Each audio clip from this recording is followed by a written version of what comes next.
정치권 기성도부터 제가 한번 준비를 해봤는데요. 6일 오늘입니다. 지난달 서부지법에서 발부된 윤 대통령의 체포영장 유효기간이 오늘 자정에 끝나고요. 공수처에서는 재집행에 나설지 고민하고 있는 상황입니다. 민주당은 내일부터 10일까지 나흘 연속 국회 본회의를 열어달라 이렇게 의장실에 요청을 했는데 거부권이 행사된 쌍특검법에 대해서 재표결에 붙일 것으로 보입니다. 또 이제 대통령 체포영장 집행을 막아섰던 박정준 경호처장과 경호처 차장에 대한 경찰 출석을 거부를 했고 경찰에서는 두 사람을 다시 부르겠다라고 하는 상황인데요. 이번 주 총평부터 듣고 갈게요. 뭐 여기저기 시끄러울 것 같습니다. 이번 주도요. 그러니까 한치 앞도 내다볼 수 없는 상황이 전개될 것 같은데 12월 3일 윤 대통령의 비상계엄 발동으로 시작된 저는 그게 이제 정치 실패라고 보거든요. 예. 근데 지금은 그 정치 실패가 사법 혼란으로 이어지고 있습니다. 정치 실패가 사법 혼란으로 이어지고 있고 또 여기서 정치적 호기를 잡은 민주당이 고도의 절제력을 발휘해서 이 상황을 사실상 리드해 나갈 수가 있었는데 이재명 대표 사법 리스크 너무 과욕을 부리면서 사실상 내란 미수 정도로 끝낼 일을 지금 거의 내전 확대로 민주당이 오히려 키우고 있는 게 아닌가. 거기에 일부 사법 당국이 부안내동하고 있는 모습이 좀 보여집니다. 지금 좀 국민 여론은 이런 상황이 좀 빨리 마무리되길 바라는 게 그렇죠. 다수 국민 여론일 텐데 점점 그러기는 쉽지 않은 상황으로 네. 일이 흘러가는 것 같아서 그게 조금 걱정이 되고요. 일단 체포영장 집행 관련해서도 윤 대통령 측이 주장하는 내용이나 뭐 국민의힘에서도 일부 그 내용을 좀 받은 걸 보면 불법적으로 나온 영장이다 이거잖아요. 수사 권한이 없는 데서 이제 일단 영장을 청구를 했고 영장이 나오는 데 있어서도 형사소송법에 뭐 110조, 111조를 네. 예외로 둔다 이런 식의 좀 내용이 이례적으로 담기면서 좀 거부할 수 있는 빌미를 준 것 같다는 생각이 좀 들어요. 저도 예. 같은 생각입니다. 헌정사상 초유의 현직 대통령 체포 시도이기 때문에 이 정치적으로나 사법적으로나 고도의 절제력이 좀 필요했습니다. 예. 그런데 공수처가 지금 보면은 경찰은 그 체포를 방해하는 저지하는 경호처장을 현장에서 체포하려고 만반의 준비가 다 돼 있었는데 공수처가 미온적으로 나와서 실패했다. 그래서 지금 경찰이 공수처에 대해서 강한 불만을 나타내고 있잖아요. 예. 근데 공수처가요. 검찰과 경찰에 윤석열 대통령 내란 혐의 이 사건 우리한테 넘겨라. 이첩 요구를 해서 검찰과 경찰이 고심 끝에 공수처로 이첩을 해줘서 지금 공수처가 나서서 수사를 하고 있는 건데 책임도 못 질 것을 이렇게 무리하게 이첩 요구를 했고요. 그다음에 저는 애초 능력도 안 되는 네. 조금 심하게 표현하면 깜도 안 되는 공수처가 이렇게 어마어마한 사건을 수사하겠다고 나선 것 자체가 대단히 무모했고 그래서 저는 이게 공수처 한탕주의라고 봅니다. 한탕주의. 문재인 정권 때 사실상 태어나서는 안 되는 수사기관이었는데 태어나서 그간 존재감이 거의 없었잖아요. 예. 근데 이번 기회로 뭔가 존재감을 확 드러내고 싶어서 그런 한탕주의가 나왔는지는 모르겠는데 저는 애초 이게 경찰에서 담당을 했어야 맞다. 근데 저는 궁금한 게 공수처도 그 내란죄 수사 권한이 있냐 없냐 이걸 좀 의식해서 경찰이랑 같이 공조수사본부를 꾸렸었잖아요. 네. 그러면은 좀 경찰 주도로 했어도 되는 일 아닌가 싶은데 여기에 있어서는 왜 공수처가 이렇게 좀 앞장서가지고 공수처 단독으로 좀 진행을 하게 된 걸까요? 그러니까요. 물론 이제 공조수사본부라는 걸로 이제 경찰과 공조는 하고 있습니다만 공조수사본부는 제가 법률가들에게 알아보니까 검경합동수사본부는 법적 근거가 있는데 공조본은 법적 근거가 없대요. 그래요? 예. 네. 그러니까 경찰도 저는 좀 무책임하고 비겁하다고 보여요. 왜냐하면 지금 문재인 때 저는 검소완박 반대했습니다만 그 검소완박 때문에 내란죄 수사 권한은 오롯이 경찰에게 있어요. 그러면 경찰이 책임지고 나섰어야 되는데 이걸 왜 공수처한테 이첩을 했죠? 그것도 문제고 지금 뭐 법원에서도 그 서부지법에서는 그 뭐 체포영장 유효하다. 하면서 뭐 윤 대통령 측에 이의 신청을 기각을 했지만 만약에 그 영장을 공수처가 서부지법이 아니라 중앙지법에 신청을 했다면 어떻게 됐을까? 좀 기각 가능성도 충분히 있었다고 봅니다. 예. 뭐 물론 서부지법에서 체포영장을 발부를 했는데 이의 신청도 거기 넣다 보니까 그 윤 대통령 측 이의 신청 기각이 된 상황이긴 합니다.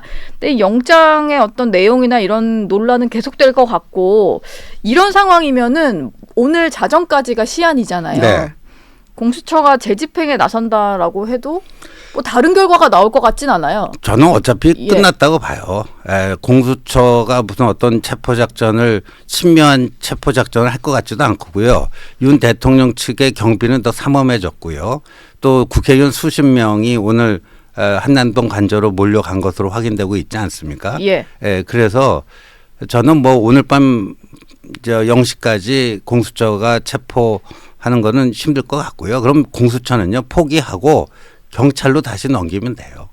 이 아예 수사의 어떤 주체를 권한을 경찰로 넘기는 게 그래야 윤 대통령 측에서 불법 무효라고 하는 그 논리도 피해갈 수가 있는 거, 정면 돌파할 수가 있는 겁니다. 경찰이 제대로 수사를 해서 검찰을 통해서 중앙지법으로부터 영장 받으면 돼요. 그리고요 오늘 뭐 신문에 조금 뭐 나온 게 윤 대통령 측도 고심하고 있다. 그다음에 지금 국민의힘에서도요. 뭐 그런 얘기가 나오잖아요. 뭐 제3의 장소에서 경찰이 조사한다면 수사권이 다시 경찰로 넘어가서 경찰이 뭐 제3의 장소에서 조사한다면 윤 대통령에게도 그 좀 응하라고 권유를 하겠다. 지금 여당 고위 관계자 발로 그런 얘기도 나온단 말이에요. 그래서 저는 이 현직 대통령이 체포되고 구속되는 게 대한민국의 국격을 위해서 바람직한 것도 아니고요. 우리가 생각해 보면 이번 건은 헌법 84조가 적용되지 않는 내란 혐의가 있어서 현직 대통령에 대한 체포 시도 구속 시도가 있겠지만 2016년 17년 박근혜 대통령의 경우에는 직권남용이었잖아요. 거의. 그렇죠. 국정농단이니까. 그러니까 헌법 재판이 먼저 이루어지고 나서 사법 처리가 됐어요. 뭐 그랬던 것 같아요. 근데 그때 그렇게 되는 과정이 뭐 대단히 혼란스럽고 뭐 그런 건 아니잖아요. 사실 지금 그때는 없었던 공수처라는 조직도 생겼고 그렇죠. 지금 웬만한 수사기관은 다 이 수사에 뛰어든 상황이고 좀 그때랑은 상황이 좀 다르다 보니까 이게 저희가 보는 것도 이게 좀 도대체 이게 21세기에 볼 수 있는 장면인가라는 것들이 펼쳐지는 것 같아요. 저희가 그림이 준비되면 좀 흘리면서 설명을 드릴까 하는데 가장 우려되는 부분은 이런 겁니다. 지금 대통령 관저 앞에 그 대통령의 어떤 체포영장이 적법한가. 원래는 이제 탄핵 찬반 집회였는데 지금은 체포에 뭐 찬성 반대하는 집회로 좀 바뀌어가지고 국민들이 모여서 집회를 하고 있는 상황이에요. 근데 물리적 충돌도 좀 우려가 되고 지금 이 시각 그림인데 보시면 알겠지만 저게 국민들이 일반 시민들은 출퇴근을 해야 되는 길가란 말이에요. 그러니까 저 길목을 통해서 이동하시는 일반 국민이 상당히 많은 그런 데인데 지금 저렇게 모여 있고 지금 저희가 보는 장면은 아마 대통령을 좀 지키자라고 하는 집회 쪽인 것 같아요. 근데 찬반 집회가 있다 보니까 이분들의 물리적 충돌도 우려되는 상황이고 아니면 이분들이 공권력을 집행하려고 하는 경찰 또는 뭐 군과 충돌할까 봐 이것도 좀 걱정이 되는 상황이에요. 그러니까 대통령이 저는 수사와 탄핵에 당당하게 임하겠다고 했는데 지금 솔직히 당당한 모습은 아니에요. 암만 문제가 있는 그 체포영장이었더라도 법을 이제 수호해야 될 최고 책임자로서의 모습은 좀 아니라고 보여지는데 어차피 뭐 엎질러졌잖아요. 그러니까 저는 오늘 밤 0시가 넘으면 그냥 공수처가 재빨리 경찰에 다시 재이첩을 해갖고요. 경찰이 수사 주체가 돼갖고 윤 대통령 변호인 측과 잘 협의를 해서 윤 대통령이 자진 출석할 수 있도록 하는 게 그게 최선이다. 저는 그렇게 봅니다. 근데 아까 잠깐 말씀 주셨지만 그 박근혜 전 대통령 때 생각을 해보면 탄핵 심판 결과가 나와서 최종적으로 파면이 된 네. 이후에 검찰 첫 조사를 받았단 말이에요. 그렇죠. 그러면 이번 같은 경우도 현직 대통령을 무리하게 조사를 하려고 시도하지 말고 헌법재판소 결과를 기다려보고 해도 되지 않나 이런 생각을 하는 국민들도 있긴 있거든요. 근데 그때와 예. 지금의 다른 게 헌법 84조 현직 대통령의 불소추 특권 범위에 내란 혐의는 안 들어 있잖아요. 박근혜 대통령 받고 있는 혐의 자체가 다르니까. 이제 윤 대통령은 내란 혐의를 받고 있기 때문에. 예. 알겠습니다. 박종준 경호처장이 공식 입장을 밝혔는데 이례적으로 좀 영상 메시지까지 내면서 반박을 했어요. 지금 공수처나 뭐 수사기관 쪽에서는 계속해서 체포영장 집행을 막아서면 이건 공무집행 방해다. 그리고 네. 출석 날짜까지 통보를 한 상황이잖아요. 근데 본인이 좀 밝힌 것은 대통령을 경호하는 것도 이제 본인의 업무이다 보니까 네. 그걸 조목조목 반박을 했습니다.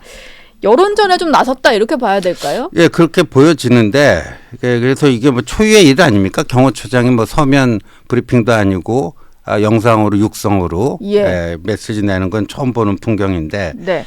지금 이제 국가기관 간 충돌이 발생을 한 거죠. 경호처 대 공수처라고 하는 그 충돌이 발생한 거고 박종준 경호처장이 아마 경찰청 차장 치안 정감 출신일 거예요. 네. 근데 경찰 고위 간부를 또 경찰이 체포해야 되는 뭐 이런 상황이고 그래서 이게 뭐 좀 준 무정부 상태 아니냐 뭐 그런 얘기가 나오고 있잖아요. 그래서 지금 여론전으로 뭐 그 승부를 바꿀 수는 없을 것 같고요. 제가 봤을 때 이건 아까처럼 그렇게 경찰이 수사 주체가 돼서 대통령의 자진 출석을 도출해내는 게 그게 나라를 위해서 최선의 방법이라고 봅니다.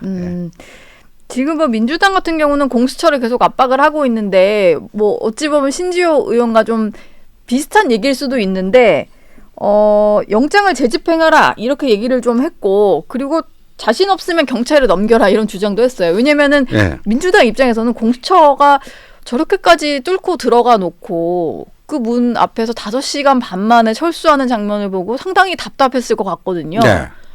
그런데 그거는 이제 예. 국민의힘 내에서도요.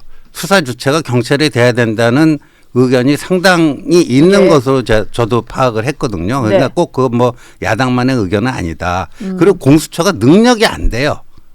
의지도 약하고 능력도 안 되고. 일단 수사 역량 그동안 보여준 뭐 굵직한 수사 결과랄까 이런 것도 그렇죠. 없기는 하고 인력도 부족하다는 얘기가 있고 그렇죠. 혹시라도 뭐 운이 좋아서 뭐 체포에 성공한다 한들 그걸 과연 뭐 그러면 구속영장 청구가 정해진 수순인데 제대로 된 구속영장을 청구할 수 있을지 또 운이 좋아서 뭐 구속영장이 발부된다 한들 뭐 구속기간 20일 내에 제대로 된 공소장을 작성해 갖고 뭐 또 검찰에 넘길 수 있을지 뭐 등등 여러 가지가 의문부호거든요. 예.